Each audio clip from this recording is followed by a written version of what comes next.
میں نے اجاز کو اس وجہ سے ٹھکرا دیا کہ پنڈو لڑکا تھا۔ میں شہر کے لڑکے عرفان سے محبت کرتی تھی۔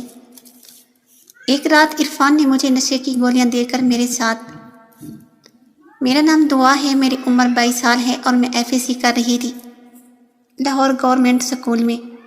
ہم پڑھائی کرتے تھے، رات کو ہم لڑکیاں ہاسٹل میں چلی جاتی تھی اور ہمارے ساتھ لڑکے بھی پڑھتے تھے، وہ اپنے ہاسٹل میں چلے جاتے تھے۔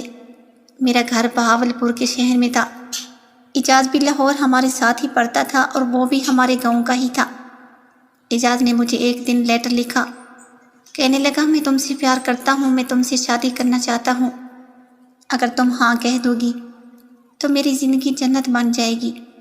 لیکن مجھے پنڈ لڑکا نہیں، مجھے شہری لڑکے سے شادی کرنی تھی، کیونکہ پنڈ سے تنگ آ چکی تھی میں نے صاف صاف لفظوں میں کہہ دیا، تم پنڈو ہو، میں کبھی تم سے شادی نہیں کروں گی، میں شہری لڑکے سے پیار اور شادی کروں گی۔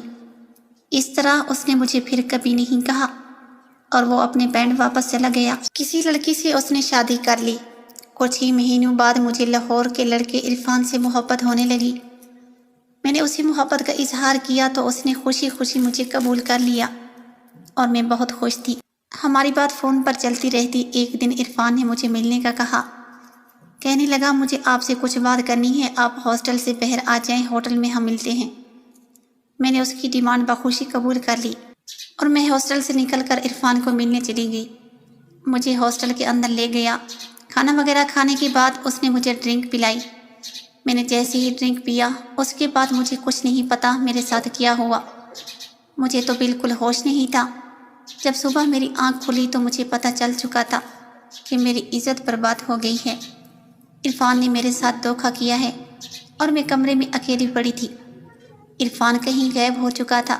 میں نے عرفان کو کال کرنے کی کوشش کی، اس نے مجھے یہی کہا، اگر کسی کو بتایا تو میں نے تمہاری ویڈیو بنا لی ہے، میں سوشل میڈیا پر اپلوڈ کر دوں گا۔ میں نے تو کسی کو نہیں کہا، پر اس نے اپلوڈ کر دی۔ ویڈیو پوری دنیا میں پھیل گئی، میرے گھر تک بھی اس بات کا پتہ چل گیا۔ گھر والوں نے فوراً مجھے اپنے گھر بلا لیا اور میری شادی ایک نشئی سے کر دی۔ میرا شوہر روزانہ نشہ کرتا اور مجھے روزانہ مارتا تھا۔ میری زندگی عذاب بن چکی تھی اور میں نے دل میں سوچ لیا تھا کہ میں اجاز کو ٹھکرانے کی سزا بھگت رہی ہوں۔ مجھے پنڈو لڑکے نہیں، مجھے شہری لڑکے چاہیے تھے۔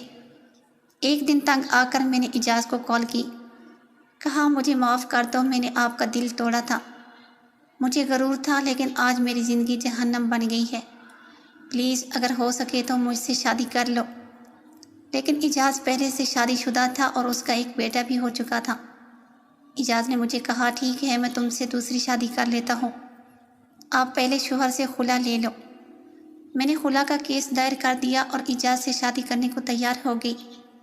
اجاز مجھ سے شادی کر رہا ہے، یہ خبر اس کی پہلی بیوی تک پہنچ گئی۔ اس نے فوراً ہی اجاز کو بلایا اور اس کے ساتھ جھگڑا کرنا شروع ہو گئی۔ کہا، یا تو تم دوسری شادی کر لو، اگر دوسری شادی کرو گے تو میں خود خوشی کر لوں گی اور اپنے بیٹے کو بھی ساتھ مار جاؤں گی۔ یہ بات سن کر اجاز ڈر گیا اور مجھ سے کہنے لگا، میں معذرت چاہتا ہوں، میں اپنی پہلی بیوی اور اپنے بیٹے کو کھونا نہیں چاہتا، لہٰذا تم خلا کا کیس واپس لے لو اور اپنی زندگی جیسے بھی گزارو۔ میں نے خلا کا کیس اور آج تک اپنے نشئی شوہر کے ساتھ رہتی ہوں۔ مجھے روزانہ مارتا ہے، پیٹتا ہے، پر میں نے جو غلطی کی ہے وہ آپ لوگ نہ کریں، جو بھی فیصلہ کریں سوچ سمجھ کر کیا کریں، میری طرح جلد بازی میں آ کر کسی کو اپنا آپ نہ سونپیں۔ پیارے ناظرین، امید کرتی ہوں ویڈیو پسند آئی ہوگی۔ مزید اس طرح کی ویڈیوز دیکھنے کے لیے ہمارے اس چینل کو سبسکرائب ضرور کریں۔ شکریہ۔